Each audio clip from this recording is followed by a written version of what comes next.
Folks, I'm just going to say we're in the last days, because when you begin to see things like this, then you know we are moving towards Revelation 13. Now, praise God, we won't be here, but we are most definitely moving towards Revelation 13, when the Antichrist will set himself up in the temple and demand to be worshiped, and then he will force people to take the mark of the beast. Now, I'm just going to simply say this so that nobody is confused here.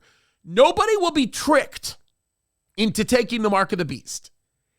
Anybody who takes the mark of the beast is going to know exactly what they're doing. It will be a mark on their forehead, on their right hand. We know that. The Bible tells us that. There's going to be no confusion. But all of us look at that and we say, man, that's impossible. How in the world is anybody going to accept any kind of a requirement like that? That just sounds crazy.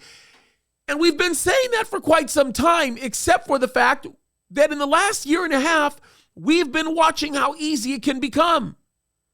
Case in point, the President of the United States has created these insane mandates, which are illegal. But he has created a culture by which, if you are gainfully employed, if you're an honest American, if you're working hard, if you're putting your life on the line every day, especially first responders, doctors, my goodness, law enforcement officers, firefighters, we've all watched the videos. If you do not take the vaccine, that is the mandate, then you will lose your job. They are putting a person's livelihood over their head. Now, there is one way, actually multiple ways, where you won't be required to fall under the mandate. Can we give you some of the exceptions? Number one, if you work for Congress, then you are not required. If you work for the White House, then you are not required. In other words, if you're a member of the ruling class, you are not required. How about this? If you are an illegal alien, you are not required.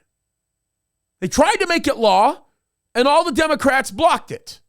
That's because those are their future voters. How about this?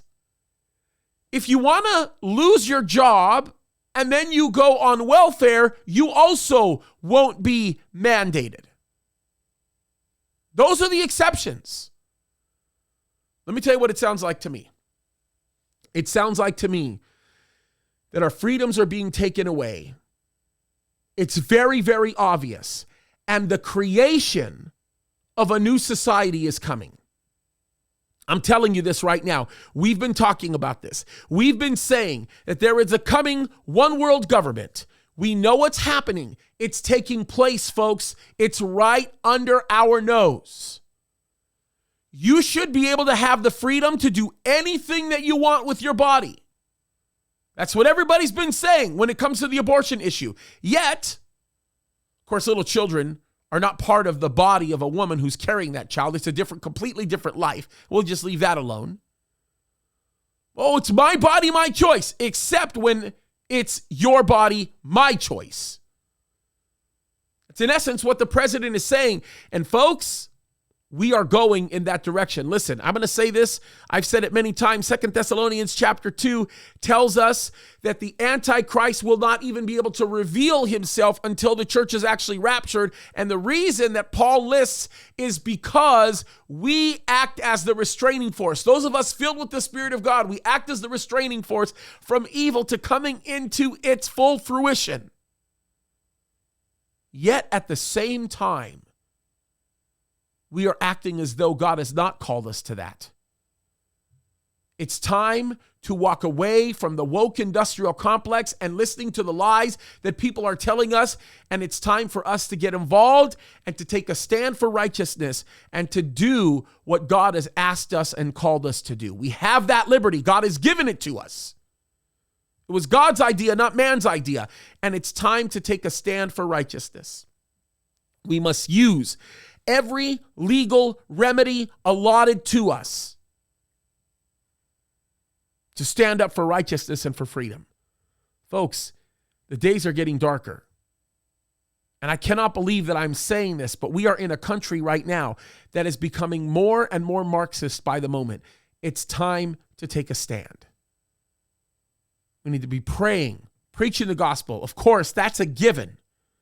But more importantly, we need to be going to school board meetings. We need to be having conversations with employers.